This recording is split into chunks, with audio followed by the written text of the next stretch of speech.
طارق بن زیاد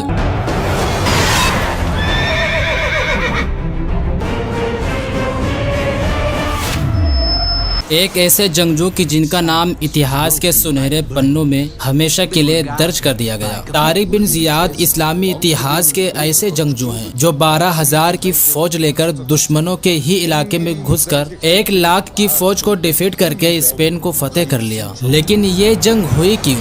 دوستو یہ کہانی شروع ہوتی ہے 8ویں صدی کے بالکل شروع سے، جس دور میں اسپین دیش پر عیسائی کی ایک مضبوط سلطنت قائم تھی۔ یہ سلطنت جتنی طاقتور تھی اس سے کئی زیادہ ظالم بھی تھی۔ اس سلطنت میں رہنے والے عیسائی یہودیوں پر ظلم کیا کرتے تھے، جو کہ یہودی تعداد میں بہت کم تھے۔ وہ اس حکومت سے حد سے زیادہ پریشان رہا کرتے تھے، کیونکہ یہ حکومت انہی یہودیوں کے اوپر حد سے زیادہ ظلم کیا کرتی تھی۔ اس دور میں اس امپائر کا جو حکمران تھا اس کا نام تھا روڈرک، جو ایک ظالم اور لالچی قسم کا انسان تھا۔ روڈرک اپنی سلطنت میں رہنے والے لوگوں کا خیال رکھنے کے بجائے انہیں الگ الگ طریقوں سے پریشان کیا کرتا تھا، اور اس نے اپنی حکومت میں رہنے والے لوگوں پر لمٹ سے زیادہ ٹیکس لگا رکھا تھا، جس کی وجہ سے وہاں کی آبادی روڈرک سے بہت پریشان ہونے لگی۔ دوستو اس دور میں اسپین کے اس عیسائی سلطنت میں ایک رسم بہت عام ہو چکی تھی، اور وہ رسم یہ تھی کہ اسپین سلطنت میں رہنے والے سبھی وزیروں اور امیر لوگوں کے چھوٹے چھوٹے بچے اور بچیاں اچھی پرورش پانے کے لیے بادشاہ کے محل میں ہی رہا کرتے تھے، یعنی کہ وہ لوگ تب تک بادشاہ کے محل میں رہا کرتے تھے جب تک صحیح طور سے جوان نہیں ہو جایا کرتے تھے۔ اسی طرح روڈرک بادشاہ کا ایک قریبی وزیر تھا جس کا نام جولین تھا۔ جولین کی ایک بیٹی تھی جس کا نام فلورینڈا تھا، اس کو لا کیوا کے نام سے بھی جانا جاتا ہے۔ وہ بھی اچھی پرورش پانے کے لیے بادشاہ کے محل میں ہی رہا کرتی تھی، لیکن لا کیوا بے حد خوبصورت بھی تھی، جس کی وجہ سے روڈرک کی گندی نظر اس کے اوپر پڑ چکی تھی۔ اور ایک دن موقع پا کر روڈرک نے فلورینڈا کو اپنے محل میں بلایا اور اس کی عزت پر حملہ کر دیا۔ فلورینڈا نے روتے ہوئے جب اس بات کی خبر اپنے باپ جولین کو دی تو جولین بادشاہ کی اس حرکت کی وجہ سے غصے سے لال ہو گیا، لیکن بھلا جولین اپنے ہی بادشاہ کے خلاف کر بھی کیا سکتا تھا۔ آخر کار بڑے لمبے سوچ و وچار کے بعد جولین کے دماغ میں اپنے بادشاہ سے بدلہ لینے کا ایک نیا آئیڈیا آیا، اور وہ فوراً ایک گھوڑے پر سوار ہوا اور اسپین سے دوڑتا ہوا روانہ ہوا افریقہ کے گورنر کی طرف۔ دوستو افریقہ کے گورنر جس کا نام موسیٰ بن نصیر تھا۔ موسیٰ بن نصیر بہت ہوشیار اور بہادر سپہ سالار تھے۔ موسیٰ بن نصیر کا ایک خادم بھی تھا جن کا نام زیاد تھا، اور اس خادم کا ایک چھوٹا سا بیٹا تھا جن کا نام طارق تھا۔ اچانک سے موسیٰ بن نصیر کے خادم کا انتقال ہو جانے کی وجہ سے خادم کا بیٹا طارق بن زیاد موسیٰ بن نصیر کے سرپرستی میں رہنے لگا۔ موسیٰ بن نصیر نے ہی طارق بن زیاد کو پالنا شروع کیا تھا۔ طارق بن زیاد بچپن سے ہی ہوشیار اور بہادر تھے۔ سپہ سالاری ان کے خون میں بسا کرتی تھی۔ وہ تلوار سے اس طرح کھیلا کرتے تھے جیسے پرندے ہواؤں سے کھیلتے ہیں۔ یہ ذہنی طور پر بھی حد سے زیادہ تیز تھے، اور اسی وجہ سے جب یہ جوان ہوئے تو موسیٰ بن نصیر نے انہیں طنجہ کا گورنر بنا دیا۔ طنجہ نام کا یہ علاقہ آج ہمارے دور میں موروکو کے ایریے میں پڑتا ہے۔ طنجہ اور اسپین کے بیچ میں لگ بھگ 14 کلومیٹر کا فاصلہ ہے، اور یہ 14 کلومیٹر کا فاصلہ کوئی اچھے روڈ یا جنگل کا نہیں بلکہ ایک سمندری راستے کا ہے، یعنی کہ اگر آپ کو طنجہ سے اسپین جانا ہو تو آپ کو جہاز کے ذریعے سے جانا پڑے گا۔ دوستو قریب ہونے کی وجہ سے ہی اسپین میں رہنے والا جولین نام کا وہ وزیر جس کی بیٹی کی عزت کے ساتھ بادشاہ روڈرک نے کھلواڑ کیا تھا، وہ اپنی مدد کے لیے موسیٰ بن نصیر کے پاس پہنچا اور اسپین کے راجہ روڈرک کا سارا حال بیان کیا۔ جولین نے موسیٰ بن نصیر کو نہ صرف اپنی بیٹی کے ساتھ ہونے والے ظلم و زیادتی کی کہانی سنائی بلکہ ساتھ ساتھ موسیٰ بن نصیر کو یہ بھی بتایا کہ اسپین کا راجہ روڈرک کس طرح سے اسپین میں رہنے والے کمزور لوگوں کو پریشان کرتا ہے، اور خاص طور سے وہ یہودی لوگوں کو کس طرح سے ٹارگٹ کرتا ہے۔ دوستو جولین کے آنے سے پہلے موسیٰ بن نصیر کا اسپین کی زمین پر حملہ کرنے کا کوئی ارادہ نہیں تھا، لیکن جب آپ نے جولین کے منہ سے اسپین کی ایسی دردناک کہانی سنی تو آپ نے فوراً اسپین پر حملہ کرنے کا ارادہ کر لیا، لیکن اس سے پہلے اپنے کچھ سپاہیوں کو اسپین میں بھیجا تاکہ اس بات کی جانچ کی جا سکے کہ جولین نے جو باتیں کہی ہے وہ سچ ہے یا پھر جھوٹ۔ کچھ دن کے اندر ہی موسیٰ بن نصیر کو اپنے جاسوسوں کے ذریعے سے یہ خبر ملی کہ جولین کے اسپین کے بارے میں کہی گئی ایک ایک بات صحیح اور سچ ہے۔ یہ خبر سنتے ہی موسیٰ بن نصیر نے اپنی فوج کو اسپین میں بھیجنے کا ارادہ کر لیا اور اپنے سب سے بہادر سپہ سالار یعنی کہ طارق بن زیاد کو 7,000 کی فوج دے کر روانہ کیا۔ طارق بن زیاد کشتیوں کے ذریعے سے سمندری راستے کو طے کرتے ہوئے اندلس یعنی کہ اسپین میں داخل ہو گئے۔ دوستو جب طارق بن زیاد کے آنے کی خبر روڈرک تک پہنچ گئی تو وہ اپنی 1 لاکھ کی بڑی فوج لے کر طارق بن زیاد کے مقابلے کے لیے نکل پڑا۔ طارق بن زیاد نے جب اپنی دشمن کی اتنی بڑی فوج دیکھی تو انہوں نے ترنت موسیٰ بن نصیر کے پاس اپنا ایک قاصد روانہ کیا اور موسیٰ بن نصیر سے کہا کہ ہمیں فوراً تھوڑی اور مدد پہنچائی جائے۔ جیسے ہی طارق بن زیاد کا یہ پیغام موسیٰ بن نصیر تک پہنچا تو موسیٰ بن نصیر نے پیچھے سے 5000 کی فوج اور روانہ کر دی۔ اب ٹوٹل مسلمانوں کی لگ بھگ 12000 کی فوج ہو چکی تھی، لیکن دشمن کے مقابلے میں ابھی بھی بہت کم تھے۔ جہاں ایک طرف طارق بن زیاد کے 12000 کی فوج کے پاس کچھ گنے چنے ہی ہتھیار تھے تو وہیں دوسری طرف روڈرک کے 1 لاکھ فوج ہتھیار سے لیس تھی۔ اپنے سامنے اتنی بڑی فوج کو دیکھ کر طارق بن زیاد کو یہ محسوس ہونے لگا کہ ہو سکتا ہے کہ میری فوج میں موجود کچھ لوگ اتنی بڑی فوج کو دیکھ کر گھبرا جائیں اور یہ میدان چھوڑ کر واپس چلے جائیں۔ تو اس لیے طارق بن زیاد نے ایک بڑا فیصلہ لیا اور ان ساری کشتیوں میں آگ لگا دی جن کشتیوں کے ذریعے سے اسپین میں داخل ہوئے تھے، یعنی کہ طارق بن زیاد نے واپس جانے کے سارے راستے بند کر دیے۔ اس کے بعد انہوں نے مسلم فوج کے سامنے ایک زبردست تقریر کی۔ فوجیوں سے کہا کہ مسلمانوں تم خوب جان لو کہ اب تمہارے پاس واپس جانے کا کوئی راستہ نہیں، اب شجاعت و بہادری دکھانے کے علاوہ کوئی چارہ نہیں۔ تم اپنی اپنی جانوں پر کھیل جاؤ تاکہ کامیابی تمہارے قدم چومے، یا پھر تم بہادری سے لڑ کر یہ جنگ فتح کرو یا پھر شہید ہو جاؤ، اور اگر میں اس جنگ میں شہید ہو جاؤں تم آپس میں جھگڑا مت کرنا بلکہ اس وقت تک لڑتے رہنا جب تک یہ پورا جزیرہ فتح نہ ہو جائے۔ دوستو طارق بن زیاد کی اس تقریر نے مسلمانوں کی چھوٹی سی فوج میں ایک جوش بھر دیا اور اس کے بعد ایک بڑی زبردست جنگ ہوئی۔ اس جنگ میں مسلمانوں کے صرف 12000 کی فوج اپنی عقل مندی اور بہادری سے روڈرک کی 1 لاکھ فوج کو شکست دے دی اور اسی جیت کے ساتھ طارق بن زیاد کا اس جزیرے پر قبضہ ہو گیا تھا۔ لیکن طارق بن زیاد نے اپنے قدموں کو بس وہیں پر نہیں روکا بلکہ وہ اس کے بعد لگاتار اسپین میں آگے بڑھتے چلے گئے اور کچھ دنوں کے اندر ہی ایک کے بعد ایک کر کے اسپین کے سارے علاقوں کو فتح کرتے چلے گئے۔ کچھ دنوں کے اندر ہی لگ بھگ پورے اسپین پر مسلمانوں کی حکومت قائم ہو چکی تھی اور اسپین پر مسلمانوں کی یہ حکومت لگ بھگ 800 سال تک قائم رہی۔ مسلمانوں کی حکومت کے دور میں اسپین نے وہ ترقی حاصل کی تھی جو اس سے پہلے اسپین کبھی بھی نہیں کر پایا تھا۔ اس دور میں نہ صرف پورے یورپ سے بلکہ دنیا بھر کے الگ الگ حصوں سے بچے تعلیم حاصل کرنے کے لیے اسپین آیا کرتے تھے۔ اسپین کا شہر قرطبہ اس دور میں دنیا کی سب سے بڑی ایجوکیشنل سٹی مانا جاتا تھا۔ قرطبہ شہر میں ہی ابن فرناز، ابن